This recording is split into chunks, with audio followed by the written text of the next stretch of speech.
parti donc pour ce match de préparation à la Coupe du Monde. L'équipe de France défie ici à Orléans l'Argentine pour un match qui s'annonce passionnant. Allez les Bleus, on est tous avec vous et on va montrer à la planète entière du futsal que l'équipe de France ira évidemment en Ouzbékistan avec beaucoup d'ambition.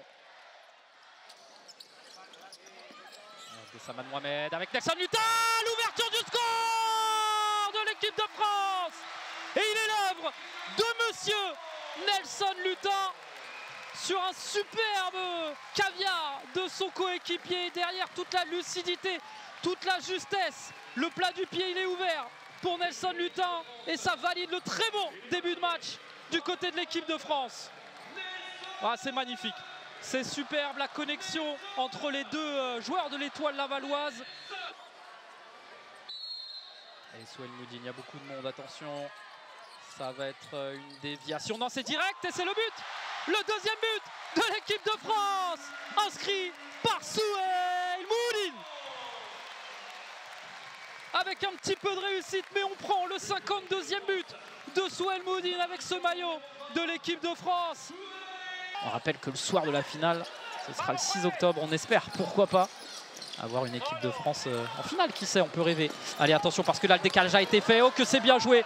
Eh oui, le but, et là, il n'y a rien à faire, les Français qui se sont fait prendre par cette transition ultra rapide. On va revoir, hein, mais il y a tout eu dans cette action. La récupération, le décalage ensuite, et derrière, c'est Souel Moudine hein, qui marque contre son camp. La déviation.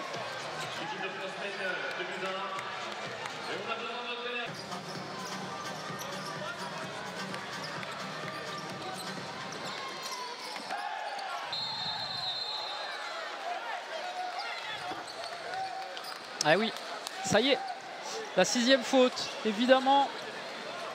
Vous l'avez vu, Wassini Guirio. Ah, ça va être un carton jaune quand même pour Christian Boruto. Allez, c'est parti, Louis Marquet.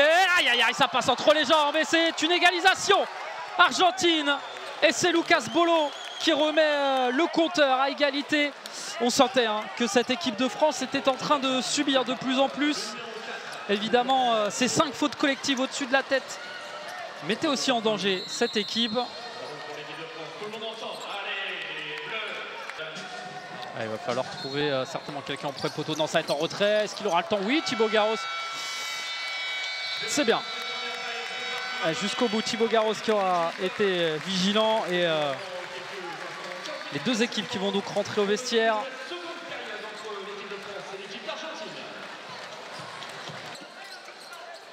Allez, Lutin qui va essayer de passer. Et dommage derrière, le contrôle un petit peu raté. Attention à Claudino. Oh là là là, c'est magnifique. Et ça fait 3-2 pour l'Argentine. Et on est en train de voir le très haut niveau sous nos yeux avec la perte de balle. Et derrière la passe superbe dans le dos de la défense. Et ensuite, André Claudino qui vient tromper Francis Lococa. Ça part d'une perte de balle. C'est juste un petit peu plus tôt. Et derrière, Claudino, c'est parfait. Bendali qui est trop court. Ça fait 3-2 pour l'Argentine.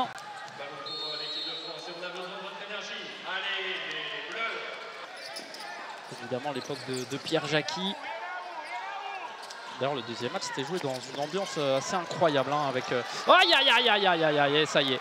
C'est le 4e but et c'est encore Angel Claudino. Sur une action, j'ai envie de dire, presque anodine. Et on lui a laissé un petit peu trop de latitude.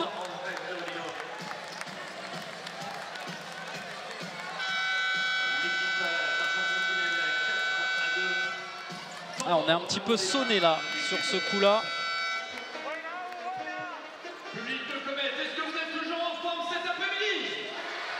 Ah, ils vont rien lâcher, hein. Ces Argentins de toute façon jusqu'au bout.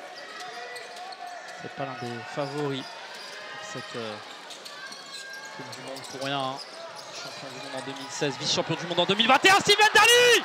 Et voilà la réduction du score de l'équipe de France.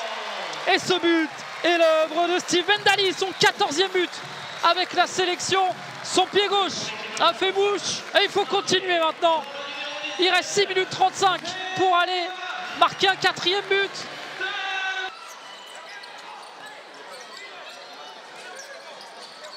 Et de nouveau, allez, c'est bien là, on confisque le ballon, ils sont en train de courir. Et attention, à chaque fois qu'il y aura un ballon perdu, et cette fois ça fait but. C'est terrible.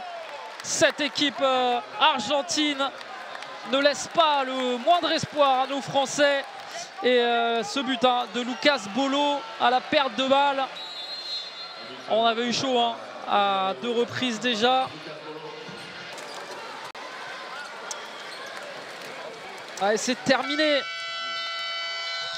Le 257e match de l'histoire de l'équipe de France se soldera par une défaite. Eux qui étaient invaincus déjà depuis 16 matchs. La belle série s'arrête ce soir, mais voilà, il n'y a rien à dire. Ça s'est joué à quelques petits détails. C'était un match de très haut niveau contre l'une des meilleures équipes mondiales.